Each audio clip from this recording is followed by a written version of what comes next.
ये कहानी आज से 15 साल पहले की है, जिसे सुनकर आपके होश उड़ जाएंगे। तो चलिए दोस्तों, चलते हैं इस डरावने सफर पर।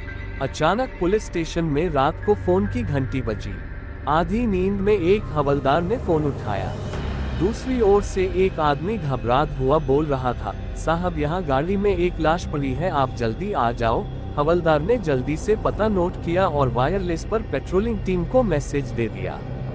रात के सन्नाटे को चीरती हुई तेज सायरन की आवाज के साथ पुलिस की गाड़ी उस गाड़ी के पास आकर रुकी। जांच पड़ताल करने पर कहीं भी चोट का कोई निशान नहीं था, बस एक उंगली में कट का निशान लगा था, जिससे निकला खून सूख चुका था। लाश को पोस्टमार्टम के लिए भेज दिया गया। 2 दिन बाद जब पोस्टमार्टम की रिपोर्ट आई तो सब हैरान रह गए। उस आदमी के शरीर में एक बूंद भी खून नहीं था, पूरा शरीर पीला पड़ा हुआ था। लेकिन खून सूख कैसे गया? डॉक्टर ने बताया। उसे सुनकर इंस्पेक्टर को विश्वास नहीं हुआ। उसने कहा, इस उंगली के कट से किसी ने सारा खून चूस लिया है, यही इसके मरने का कारण है। जांच करने पर पता लगा ये लाश 35 साल के योगेश की है। उसके घर में उसकी पत्नी और एक 7 साल की बेटी थी। लाश घर वालों को सौंपकर पुलिस ने खूनी की जांच और खून करने की वजह पता करने के लिए पूछताछ शुरू की, लेकिन 3 महीने तक जुटे रहने पर भी कुछ पता नहीं लग सका। एक दिन रात को योगेश की पत्नी अपनी बेटी के साथ सो रही थी, तभी उसकी बेटी जाग गई और पापा पापा चिल्लाने लगी। उसकी मां ने उसे किसी तरह चुप कराकर पूछा, बेटी क्या बात है, क्या कोई सपना देखा है? वह बोली, नहीं माँ, पापा सामने खड़े थे और कह रहे थे अपनी उंगली में एक कट लगा ले, फिर वे मुझे ले जाएंगे। मम्मी जल्दी से मेरी उंगली में एक कट लगा दो। योगेश की पत्नी को डर सताने लगा। उसने बेटी को चुप करा कर सुला तो दिया, लेकिन उसे खुद नींद नहीं आ रही थी। अगला दिन भी इसी डर में बीता। रात के समय दोनों माँ बेटी सो गई। सुबह जब माँ ने अपनी बेटी को देखा तो उसकी उंगली पर खून की एक बूंद जमकर सूख गई थी। पास ही सेफ्टी पिन पड़ी थी। बच्ची का पूरा शरीर पीला पड़ चुका था। उसे जल्दी जल्दी हॉस्पिटल ले जाया गया, जहां डॉक्टर ने जवाब दे दिया। योगेश की पत्नी ने पुलिस को सब कुछ बता दिया। पोस्टमार्टम के लिए लाश भेज दी गई। 2 दिन बाद रिपोर्ट में वही खून न होने की बात सामने आई। इस बात को 15 दिन बीत चुके थे। घर में इकट्ठा हुए सभी रिश्तेदार भी धीरे धीरे वापस जा चुके थे। रात के समय योगेश की पत्नी सो रही थी, तभी उसे योगेश और उसकी बेटी दिखाई दी। वो दोनों उसे भी कट लगाने के लिए कह रहे थे। उनकी बातों का उस पर ऐसा असर हुआ कि अगले दिन पुलिस को उसकी भी लाश मिली और हाथ की उंगली में एक छोटा सा कट था। ऐसा लगता था जैसे किसी ने उसी कट से सारा खून पी लिया हो। पूरे शहर में यह बात आग की तरह फैल गई। कई तांत्रिकों ने न्यूज चैनलों पर बहस छेड़ दी। उनकी नजर में ये नरपिशाचों का काम था। वे सबको अपने अंदर शामिल करना चाह रहे थे। अगले 4 महीने में शहर के अलग अलग स्थानों पर इसी तरह की घटनाओं का पता लगने लगा। जहां पहले घर का एक व्यक्ति मृत पाया जाता, फिर वे अपने घर के बाकी सदस्यों को नरपिशाच बनने के लिए उंगली पर कट लगवाता और सारा खून पी लेता था। इस खबर का असर यह हुआ कि अंधेरा होते ही पूरे शहर में सन्नाटा पसर जाता। लोग दिन में भी अकेले घर से बाहर नहीं जाते थे।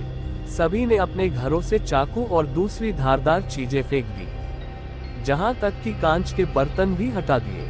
आदमियों ने डर के मारे शेव करना बंद कर दिया, कहीं कोई कट लगे और नरपिशाच उनका खून पीने आ जाए। कुछ दिन बाद हाईवे पर एक बाइक पर 2 लोग जा रहे थे।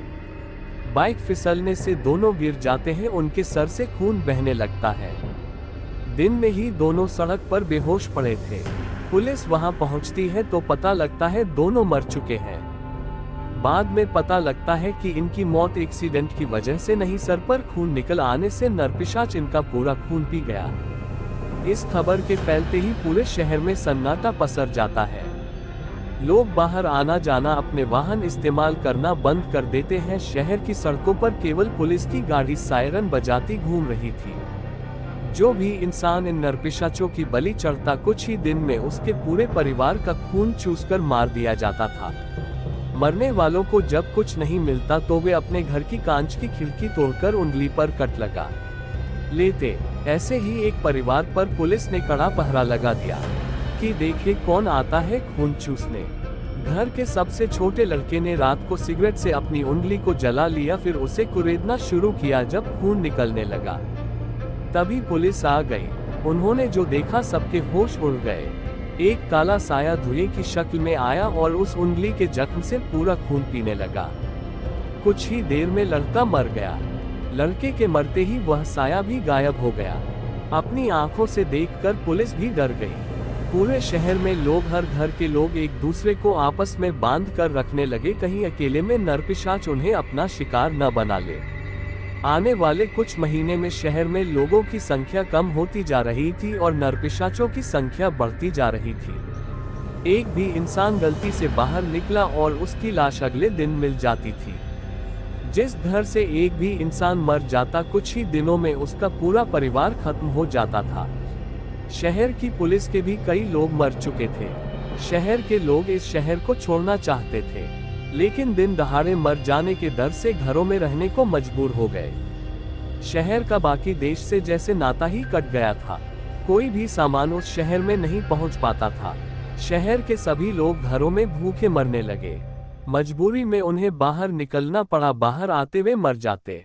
पूरे शहर में नरपिशाचों का आतंक था। केवल एक मां काली के मंदिर के पुजारी थे जो सुरक्षित थे। वे मंदिर के आंगन में लगे कई फलों के पेड़ों से फल तोड़कर मां काली को भोग लगाते और खुद भी वहीं खाकर गुजारा करते। मंदिर के अंदर किसी बात का खतरा नहीं था। मंदिर के पुजारी ने शहर को बचाने के लिए लगातार 7 दिन तक जाप कर मां काली का आह्वान किया। मां के आशीर्वाद से उन्होंने बहुत सारे काले धागों को अभिमंत्रित किया। इस जाप की शक्ति से पंडित जी बहुत शक्तिशाली हो गए। उन्होंने अपनी कलाई पर धागा बांधा और बाकी के धागे लेकर शहर में निकल पड़े। सभी घरों में जाकर उन्होंने धागे बांधे। अब सभी लोग घरों से बाहर निकलने लगे। नरपिशाच किसी को अपना शिकार नहीं बना पा रहे थे। खून न मिलने से उनकी शक्ति कमजोर होती जा रही थी। इधर पंडित जी ने हर दिन शहर के अलग अलग स्थानों पर हवन करना शुरू कर दिया, जिसके मंत्रों के उच्चारण से सभी नरपिशाचों को मुक्ति मिलने लगी। पंडित जी ने पहले ही शहर के मुख्य द्वार पर काला धागा बांध दिया था, जिससे कोई भी नरपिशाच शहर से बाहर न जा सके। कुछ ही दिनों में पूरा शहर सामान्य हो गया। उस शहर के लोगों ने पंडित को मानना शुरू कर दिया। पंडित जी का बहुत मान सम्मान किया गया। इस तरह शहर के लोगों को नरपिशाचों से मुक्ति मिल गई थी। तो दोस्तों, यदि आपको हमारी कहानी पसंद आई तो हमारे चैनल को लाइक एंड सब्सक्राइब करें। साथ ही बेल आइकॉन को प्रेस करें और हमारे चैनल को सपोर्ट करें। तो मिलते हैं किसी और नई हॉरर स्टोरी के साथ। तब तक के लिए गुड बाय।